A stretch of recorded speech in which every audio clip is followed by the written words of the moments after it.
नमस्कार साथियों, स्वागत है आपका अपनी कोचिंग विधि जुडिशियल एकेडमी में। And in this lecture we are going to study section number 327 CrPC which has now become section number 366 of the BNSS. Right, क्या कोई चेंज है? कोई चेंज नहीं है। कॉन्सेप्ट के लेवल पर, अंडरस्टैंडिंग लेवल पर कहीं कोई चेंज नहीं है। एक माइनर चेंज आप देखते हैं क्लॉज 2 में, जो कि मैंने एड ऑन कर दिया है इस क्लास में। So let's start the class. See, section 327 very important for your prelims exam and hardly important for your mains.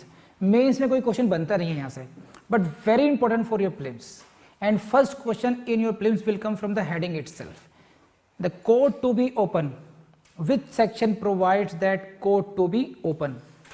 Code खुली होनी चाहिए।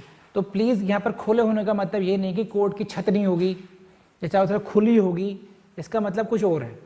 Code to be open, section 327. What it says? The place in which any criminal court is held for the purpose of inquiring into or trying any offense, whether it is inquiry or trial. Any offense shall be deemed to be an open court. कहीं किसी भी court में अगर कोई inquiry हो रही है या ट्रायल हो रहा है तो उस कोर्ट को कैसा माना जाएगा? हिंदी में खुला न्यायालय माना जाएगा उसको, ओपन कोर्ट। सही है। और ओपन कोर्ट का मतलब क्या है? To which the public generally may have access so far as the same can conveniently contain them. कि ऐसी कोर्ट जिसको जनरल पब्लिक एक्सेस कर सकती है। कोई भी इंसान, whether you are concern with that case और not, you can see and watch the court proceedings. अगर किसी ट्रायल में आप जाके बैठ सकते, you are not concern with that case, किसी और का चल रहा है। जैसे मान लीजिए विवादित मुद्दा चल रहा है राम जन्मभूमि का, हालांकि वो क्रिमिनल ट्रायल से मतलब नहीं है, लेकिन मैं समझा रहा हूं यहाँ पर क्या, ओपन कोर्ट का कॉन्सेप्ट। तो उसमें आप जाकर के बैठ सकते हैं, देख सकते हैं प्रोसीडिंग्स में क्या हो रहा है। किसी व्यक्ति पर चोरी का मुकदमा चल रहा है तो आप ना उसके चोर के आप भोसा हैं, ना फूफा हैं, ना जीजा हैं, ना भाई हैं, कोई कंसर्न नहीं है, लेकिन आप फिर भी उस कोर्ट में जाकर के बैठ के देख सकते हैं कि किस तरीके से कार्रवाई हो रही है। ये क्यों है? To maintain the fairness of the proceedings. जज को पता होगा कि भाई आप दुनिया के सामने अब काम कर रहे हैं आप। तो ये जो कॉन्सेप्ट है ये कौन से सेक्शन में है? 327। ओपन कोर्ट का मतलब है the court to which general public have access. सही है, इसका मतलब यही है बस।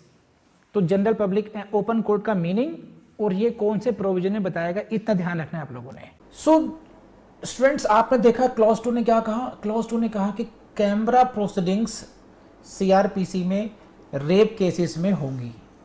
राइट, अब बीएनएसएस में क्या चेंज हो गया है? बीएनएसएस में ये चेंज हुआ है कि देखिए, इसको समझ लीजिए, स्क्रीन देखिए आप लोग। पहले सीआरपीसी में क्या था? Only in the rape cases का मेंशन था। राइट, अब उन्होंने मेंशन कर दिया है बीएनएसएस रेप केसेस में तो होंगी ही होंगी कैमरा प्रोसीडिंग्स, अब पोक्सो केसेस में भी होंगी। पोक्सो एक्ट में ये मेंशन था पहले से ही, पोक्सो एक्ट में भी लिखा है इन कैमरा प्रोसीडिंग्स। तो जिन्होंने इसको इम्प्रूव कर दिया है, सीआरपीसी में लिखा था कि कैमरा प्रोसीडिंग्स इन कौन से केसेस में? इंक्वायरी हो, ट्रायल हो, रेप केसेस में। राइट, अब एड ऑन क्या हो गया? बीएनएसएस में क्या हो गया? In camera proceedings rape cases में तो होगा ही होगा, साथ में अगर कोई पोक्सो एक्ट में कोई केस है तो उसमें भी इन कैमरा प्रोसीडिंग्स होंगे। राइट, इतना ही चेंज है बस, और कोई चेंज नहीं है। ये प्रिलिम्स के पॉइंट ऑफ व्यू से इंपॉर्टेंट हो जाता है, ये चेंज हुआ है, इसको आप लोग ध्यान में रखिएगा। So now let's move to the next subclause. Next, provided that presiding judge or magistrate may, if he thinks fit, again please देखना discretion है, जब भी कभी ऐसा वर्ड आ जाए, if he thinks fit, order at any stage of an inquiry or trial of any particular case that the public generally or any particular person shall not have access to or remain in the room building used by the court. तो ये special power है किसकी?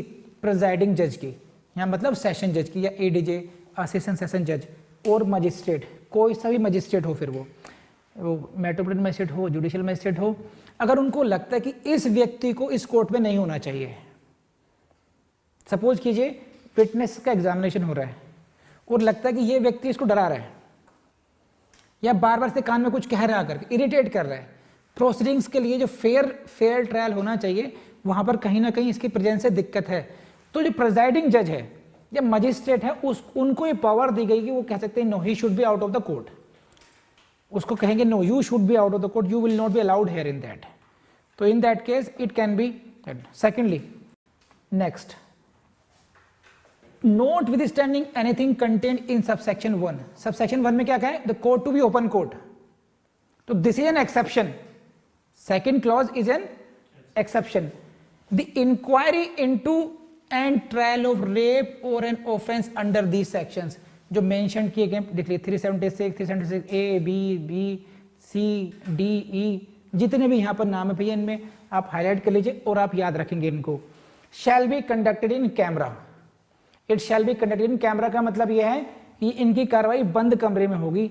इस camera को देखिए, Hindi translation की बात कर रहा हूं मैं, आपके मेंस के एग्जाम में एक पेपर आएगा आपके ट्रांसलेशन का और वहां पर आपकी ग्रामर के अतिरिक्त जो चाहिए होता है एग्जामिनर को वो होता है विधिक शब्दावली।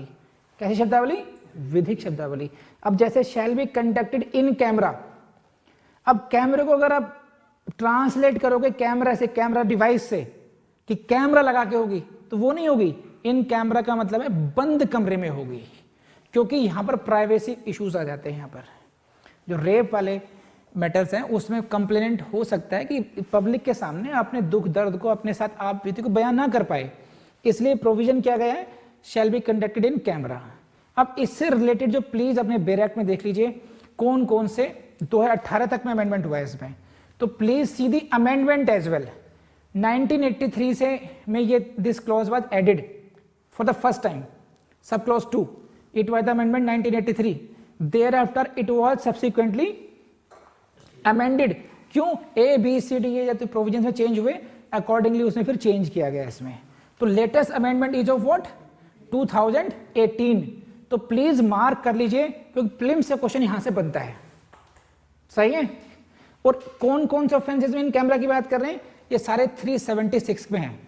गौर करने वाली बात क्या है, 354 नहीं है, 354 ए बी सी डी नहीं है, वो भी ऑफेंसेस अगेंस्ट वुमेन है, बट वहां पर उनके लिए प्रोविजन नहीं कर लगा है यहाँ पर ये।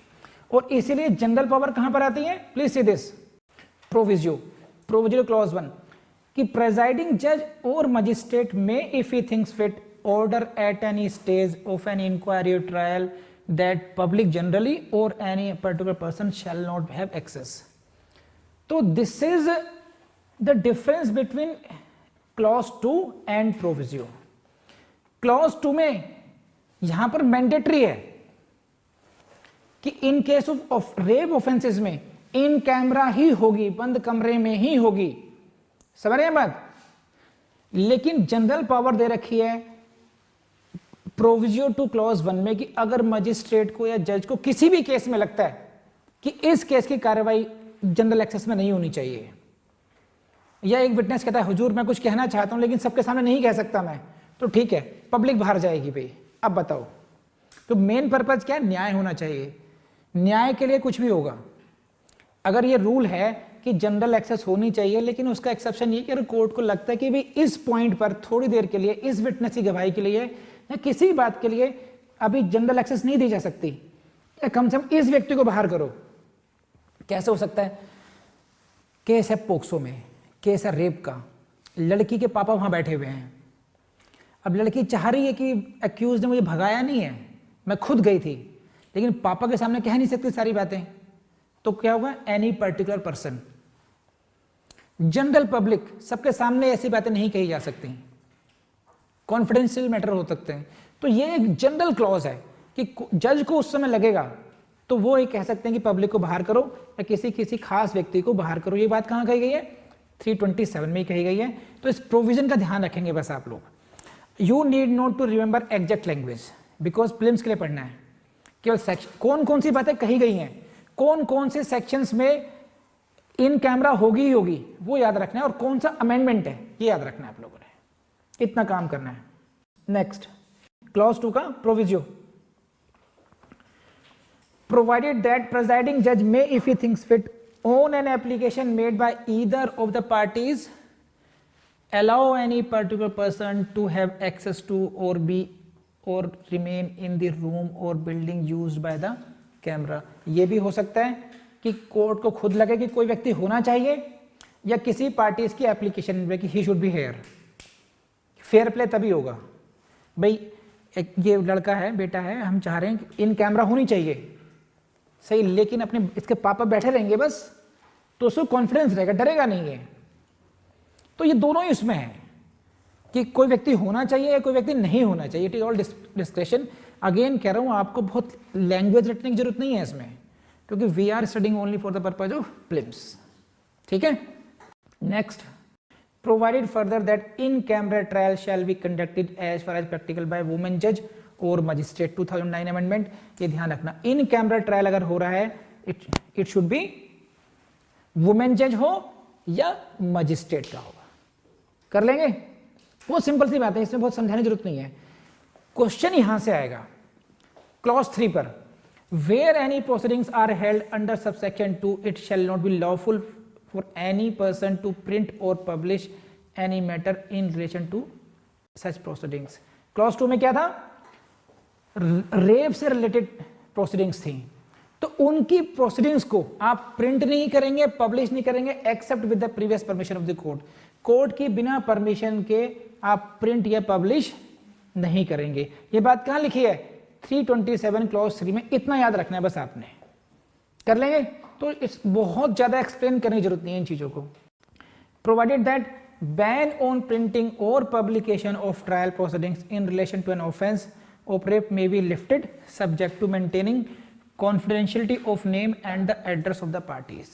जो बैन है क्लॉज 3 में कि भाई नहीं पब्लिश करेंगे, उसको बैन को हटाया जा सकता है कोर्ट के द्वारा, लेकिन शर्त क्या है, confidentiality of name and address of the parties to the case का, कौन एक्यूज है इसमें और कौन विक्टिम है इसमें, उनके नाम का प्रकाशन नहीं करेंगे, उनके एड्रेस का प्रकाशन नहीं करेंगे, क्योंकि सोशल स्टिग्मा जुड़ा हुआ है इन चीजों से। तो ये छोटी छोटी बातें हैं। 327 को प्रिलिम्स के लिए करना है केवल आप लोगों ने। कर लेंगे अब आप, जहां जहां मैंने बताया वहां P फॉर प्रिलिम्स लिख लीजिए एंड जय हिंद कीजिए। 327 की हेडिंग से क्वेश्चन आएगा, कब कब इन कैमरा मस्ट है ये आएगा बस मेनली, तो और अमेंडमेंट पूछ लेंगे आपसे। बाकी जहां जहां मैंने बताया वैसे कर लीजिए इसको।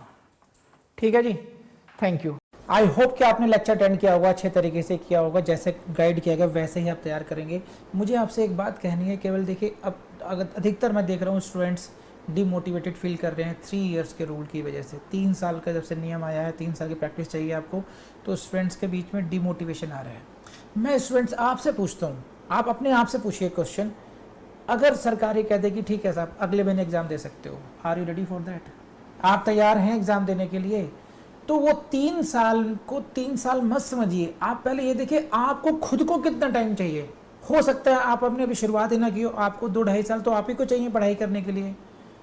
तो 3 इयर्स के रूल के चक्कर में आप डिमोटिवेटेड ना हो और खुद को रोके नहीं, अपना लर्निंग का, प्रैक्टिस का जो शेड्यूल है उसको फॉलो करते रहें। इवेंचुअली आप जज बन जाएंगे। और जैसा मैंने कहा है वैसे रिवाइज और वैसे प्रैक्टिस जरूर करते रहना आप लोग। और हमारी वेबसाइट vidhijuicer.com और ऐप को एक्सप्लोर करना नहीं भूलें। Thank you very much.